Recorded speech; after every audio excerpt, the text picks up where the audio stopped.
नमस्कार दोस्तों, स्वागत है आपका आज के मुख्य समाचार में, जिसमें सबसे पहली बड़ी खबर में आपको बताएंगे कि जैसे जैसे कर्नाटक चुनाव के दिन करीब आते जा रहे हैं वैसे वैसे भाजपा की मुसीबतें बढ़ती जा रही है। और अब आ गया है एक ऐसे ओपिनियन पोल का सर्वे जिसके नतीजे ने भाजपा की नींद उड़ा दी है। भाजपा के सुपड़ा साफ की तरफ इशारा ये ओपिनियन पोल कर रहा है। क्या है इसके नतीजे आपको जरूर बताएंगे दोस्तों। साथ ही साथ दूसरी खबर में जिक्र होगा कि राहुल गांधी की अपील पर गुजरात हाईकोर्ट 2 मई को सुनाएगा फैसला। मोदी सरनेम केस में से बड़ी खबर। तीसरी खबर में जिक्र होगा कि कर्नाटक में कांग्रेस की रैलियों से क्यों बीजेपी घबराई हुई है, ये आपको बताएंगे। चौथी खबर में जिक्र होगा कि सिब्बल बोले सीबीआई और ईडी जैसी संस्थाएं ईमानदार रहेंगी तभी लोकतंत्र बचेगा।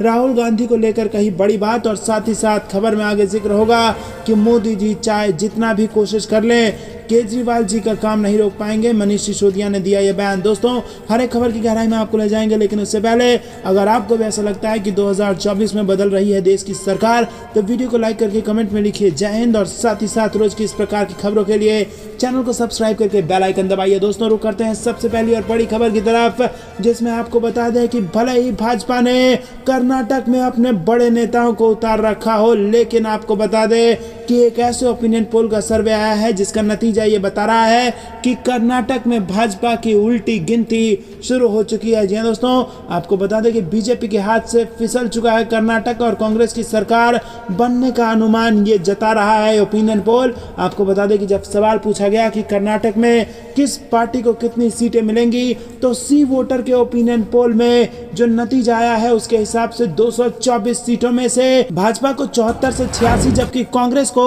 107 से 119 सीटें मिल सकती हैं। जी हाँ दोस्तों, बड़ी खबर। जेडीएस की बात करें तो 23 से 35 सीटें जेडीएस भी जीत सकती है और अन्य को 0 से 5 सीटें मिल सकती हैं। ये सी वोटर से आया है, ये बड़ा सर्वे निकल के आया है जिसने यहाँ पर ये बता रही है कि कर्नाटक भाजपा के हाथ से निकल चुके हैं। तो दोस्तों, क्या आपको ऐसा लगता है कि जिस प्रकार से अनर्गल बयानबाजी हो रही है भाजपा द्वारा, उसके बाद ये नतीजे वाकई में असली नतीजों में बदल सकते हैं? क्या वाकई में भाजपा के हाथ से कर्नाटक फिसल सकता है? क्योंकि आपको बता दें कि अगर आप भारत की सरकार से कोरोना में कितने लोगों की मौत हुई उसका आंकड़ा पूछेंगे तो भारत की सरकार जवाब नहीं देगी, लेकिन किसी एक बड़े नेता को कितनी गालियां पड़ी इसका जवाब खुद प्रधानमंत्री देते हैं और कहते हैं कि किसी ने मुझे बताया कि इतनी गालियां मुझे पड़ी। तो दोस्तों, नेता को कितनी गालियां पड़ रही हैं वो ये लोग गिन रहे हैं, लेकिन कोरोना से कितने लोग प्रभावित हुए उसका आंकड़ा इन लोगों के पास नहीं है। तो क्या कर्नाटक की जनता इस बात को अच्छे से समझ चुकी है और वो इन ओपिनियन पोल के जो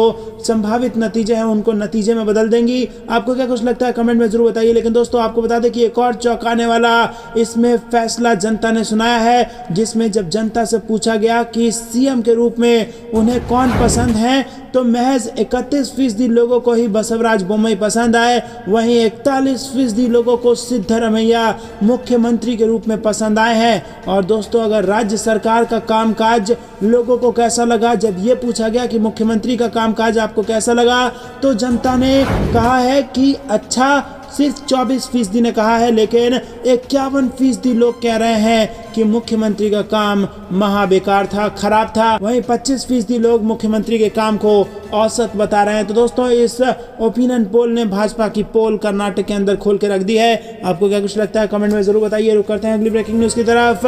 राहुल गांधी की अपील पर गुजरात हाईकोर्ट 2 मई को सुनाएगा फैसला। मोदी सरनेम केस से जुड़ी बड़ी खबर। जी दोस्तों, मोदी सरनेम केस में सूरत की सेशंस कोर्ट में कांग्रेस नेता राहुल गांधी की सजा पर रोक लगाने की याचिका को जज ने डिसमिस कर दिया था। इसके बाद सूरत सत्र अदालत के फैसले को चुनौती देते हुए कांग्रेस नेता राहुल गांधी ने एक याचिका गुजरात हाईकोर्ट में डाला और इस याचिका पर 29 अप्रैल को गुजरात हाईकोर्ट ने सुनवाई करते हुए राहुल गांधी के वकील वरिष्ठ अधिवक्ता अभिषेक सिंघवी से 2 मई तक जवाब दाखिल करने का निर्देश दिया है। साथ ही अगली सुनवाई की डेट 2 मई रखी गई है। इस दिन दोनों पक्ष अपनी अंतिम दलील पेश करेंगे। इस पूर्व इस मामले में सुनवाई से गुजरात हाईकोर्ट के एक न्यायाधीश ने खुद को अलग कर लिया था। इसके बाद अब गुजरात हाईकोर्ट के नए न्यायाधीश कोर्ट में इस मामले की सुनवाई करेंगे। मोदी सरनेम मामले में कांग्रेस नेता राहुल गांधी को 23 मार्च को दोषी ठहराया गया था और उन्हें 2 साल जेल की सजा सुनाई गई थी, जिसके तुरंत बाद उन्हें लोकसभा में अयोग्य घोषित कर दिया गया था। जिसके बाद राहुल गांधी ने सूरत की ट्रायल कोर्ट के खिलाफ 3 अप्रैल को सूरत की सेशंस कोर्ट में एक मुख्य याचिका और 2 आवेदन दायर किए थे। रुक करते हैं अगली ब्रेकिंग न्यूज की तरफ। कर्नाटक में कांग्रेस की रैलियों से क्यों घबराई बीजेपी, बड़ी खबर। जी हां दोस्तों, कर्नाटक में बीजेपी की सत्ता अब खतरे में है। 10 मई को चुनाव होने हैं। ऐसे में कांग्रेस कर्नाटक में चुनाव प्रचार के दौरान पूरी ताकत झोंक रही है। स्टार प्रचारक प्रियंका गांधी के कर्नाटक दौरे से बीजेपी घबराई हुई है और इस बार भी प्रियंका गांधी के निशाने पर बीजेपी ही रहने वाली है। कांग्रेस की सत्ता में वापसी की रणनीति से बीजेपी में हलचल बढ़ गई है। तो क्या कांग्रेस का चुनाव प्रचार मास्टर स्ट्रोक है जिससे बीजेपी की नींद उड़ी हुई है? कर्नाटक में जैसे जैसे चुनाव की तारीखें नजदीक आ रही हैं वैसे ही वैसे अपने उम्मीदवारों की तरफ से तमाम राजनीतिक पार्टियां चुनाव प्रचार कर रही हैं। कांग्रेस का जोश भी देखने लायक है। ऐसे में कांग्रेस महासचिव प्रियंका गांधी कर्नाटक के दौरे पर है और रोड शो के दौरान उन्होंने जनता का अभिवादन किया। और दोस्तों, हमने आपको बताया कि ओपिनियन पोल के नतीजे कैसे बीजेपी की नींद उड़ा रहे हैं। रुक करते हैं अगली ब्रेकिंग न्यूज की तरफ। कपिल सिब्बल का बयान, बोले सीबीआई ईडी जैसी संस्थाएं ईमानदार रहेंगी तभी लोकतंत्र बचेगा। राहुल गांधी को लेकर भी कही बड़ी बात। जी हां दोस्तों, सीबीआई, ईडी सहित अन्य संस्थाएं ईमानदारी से कार्य करें तभी लोकतंत्र बच सकता है। इन संस्थाओं में गिरावट आई है। ये बात सर्वोच्च न्यायालय के वरिष्ठ अधिवक्ता कपिल सिब्बल ने जबलपुर में पत्रकारों से चर्चा करते हुए कही। सिब्बल ने कहा कि वो कांग्रेस पार्टी में कभी शामिल नहीं होंगे। उनकी विचारधारा और मानसिकता जरूर कांग्रेसी है। मैं संविधान से जुड़ा व्यक्ति हूँ और उसकी रक्षा की लड़ाई लड़ रहा हूँ। राजनीतिक लाभ के लिए समाज का बंटवारा किया जा रहा है। भाजपा सरकार का भविष्य अच्छा नहीं है और लोकसभा चुनाव में उन्हें पराजय का सामना करना पड़ेगा।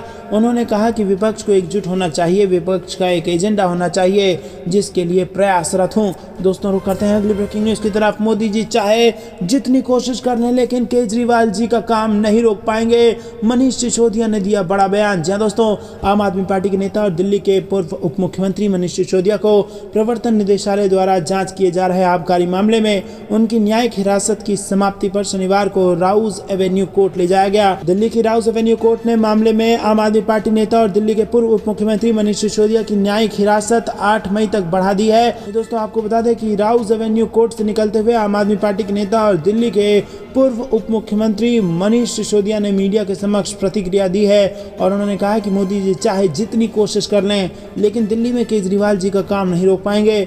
मोदी जी जितना चाहे साजिश कर लें लेकिन दिल्ली में विकास होकर ही रहेगा।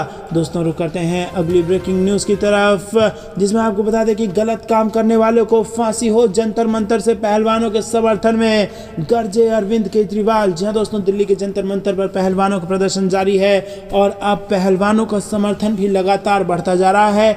WFI प्रमुख ब्रिजभूषण शरण सिंह के खिलाफ एक्शन को लेकर ये विरोध किया जा रहा है और इसी बीच अब दिल्ली के मुख्यमंत्री अरविंद केजरीवाल भी मौके पर पहुंच गए हैं। उन्होंने पहलवान को अपना खुला समर्थन दे दिया है। उनकी तरफ से जोर देकर कहा गया है कि जिसने भी गलत किया उसे फांसी की सजा होनी चाहिए। सीएम केजरीवाल ने कहा कि देश के पहलवान इस समय परेशान हैं। जिन पहलवानों ने देश का नाम रोशन किया है, जिन पहलवानों ने देश के लिए मेडल जीते हैं, वह यहाँ विरोध प्रदर्शन करने को मजबूर हैं। मैं पूरे देश में अपील करता हूँ कि वो छुट्टी लें और जंतर मंतर पहुँचें। इन पहलवानों का समर्थन करें, उन्हें हमारे साथ की जरूरत है। जिस समय केजरीवाल अपना भाषण दे रहे थे उनके समर्थक वहाँ खड़े होकर इनकलाब जिंदाबाद के नारे लगा रहे थे। तो दोस्तों, ये थी दिन भर की सारी जरूरी और बड़ी खबरें। अंत तक बने रहने के लिए बहुत बहुत धन्यवाद। जाने से पहले वीडियो को लाइक, चैनल को सब्सक्राइब और बेल आइकन दबाकर कमेंट में लिखिए जय हिंद, जय हिंद, जय भारत।